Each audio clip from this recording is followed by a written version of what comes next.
All right, well, at America Trends, we only talk about what your social media says is trending. So let's get right back to it. Valentine's Day trending today, and some of you may know that I actually did my dissertation for my PhD on what makes love last through the lifetime, and that's why I'm so excited about this segment.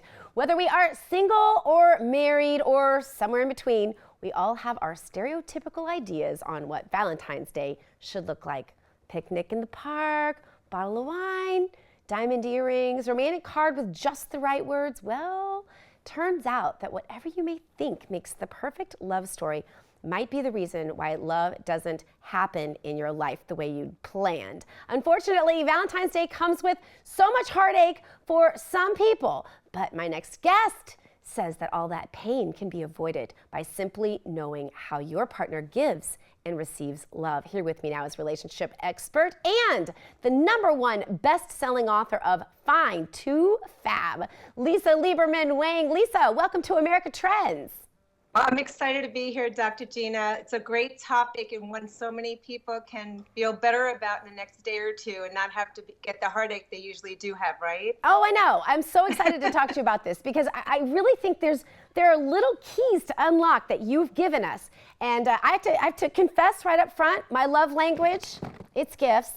And since Andrea Kay brought me this tonight, I'm feeling very loved. But that's how I give and receive love. But you say that if we don't get gifts for Valentine's Day, it doesn't mean your partner doesn't love you, even if it might feel that way to you. Explain it.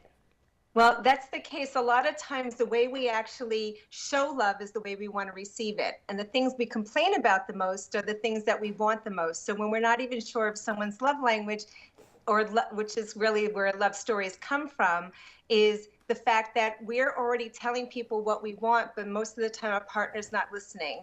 And I think that's important. We understand that we have different love stories. And just because you love to receive gifts and presents and your significant other doesn't do that and they think just by being with you means they love you, it's understanding what their love language is as well, or their love story is, so that you can see and appreciate they're doing what they know, and it really requires us to communicate better. Okay, but you've made this really simple, Lisa. How many love stories are out there, and how can we know where we fit in our own love story? Well, the love stories, there's 5 love stories. And I say that, just like I said, it's an offshoot of the love languages because we change our love story. You know, there could be those that their love story is doing good deeds. You know, if you like to have coffee in the morning and your significant other makes you coffee without asking, or turns around, takes out the garbage, or does something just because they know what's important to you, those are people who do deeds of kindness or actions of kindness. That's important to me, where some people need to hear and speak words of love, you know, saying that you're wonderful, you're fabulous, I love you, and using honey and sweetheart and all those other things, and need to hear all those positive affirmations from their significant other. For some people, it's about being present. And, you know, that was a really big one for my husband. And I didn't actually understand it because I'm thinking we're together 24/7. But to him, being present meant no distractions, no phones, nothing else that I was doing. Right. And it doesn't mean it takes up a lot of our time. It just means that, you know, really get everything else aside for 5 minutes or 10 minutes or whatever the case is. And then finally, you have, you know, physical affection, where a lot of people don't realize that if you're with someone who loves to just hold your hand or just to caress you or be there, you're sitting watching a movie and they need to be on top of you, not even near you. They need to be so close and touching. That's somebody who physical affection is really important to. It's not always the intimacy people think about, but just need to be touched.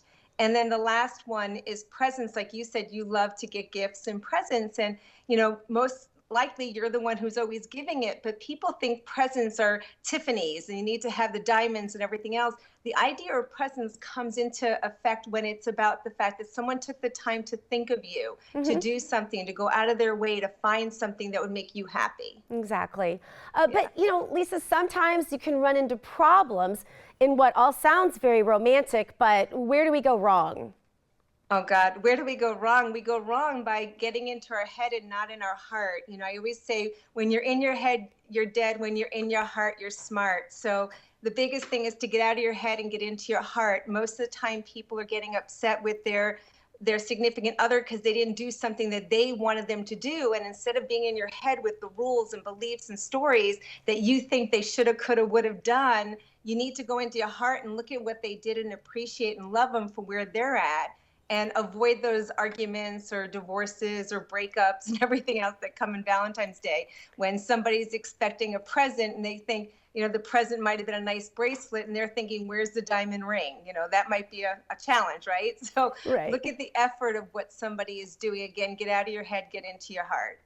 But okay, here's where the rubber meets the road now. So if my love story's not the same as my Valentine's love story, how can we both feel fulfilled on special days, especially like Valentine's Day?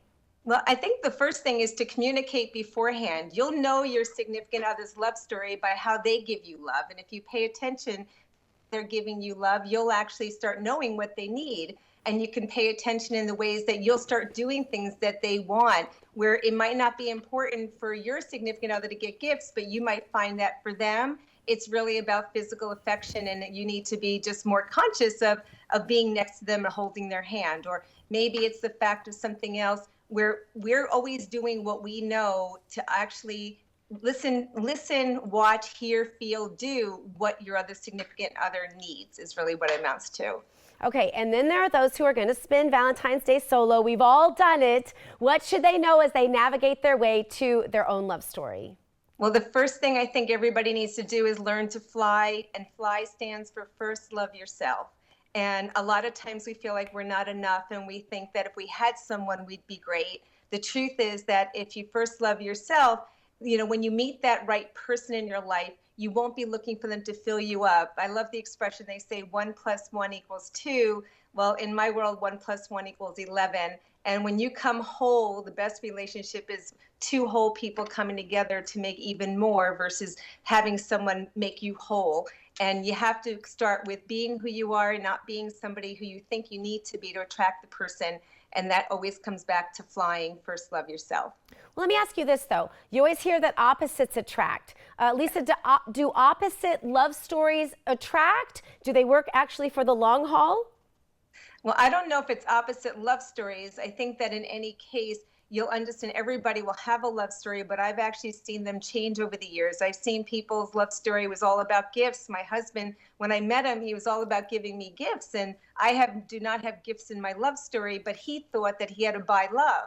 So if you said opposites attract, we might have attracted, but I actually got him to stop giving gifts. I told him that every day should be our birthday or holiday, and don't do anything for a day you won't do for a lifetime. So I don't know if it's the fact that it's opposites attract or the fact that we grow and love each other, and it's the communication that keeps us together. Okay, we're almost out of time, Lisa, but I can't let you go without asking you this one that is just burning in me really quickly. If your love story is about presents, does it mean you're shallow? Or if your love story is about being present, does that mean you're high maintenance? Okay, if your love story is about presence, it doesn't mean you're shallow. It's about the fact that you believe that someone's taking the time thinking of you. It doesn't have to be the Tiffany bracelet or the diamonds.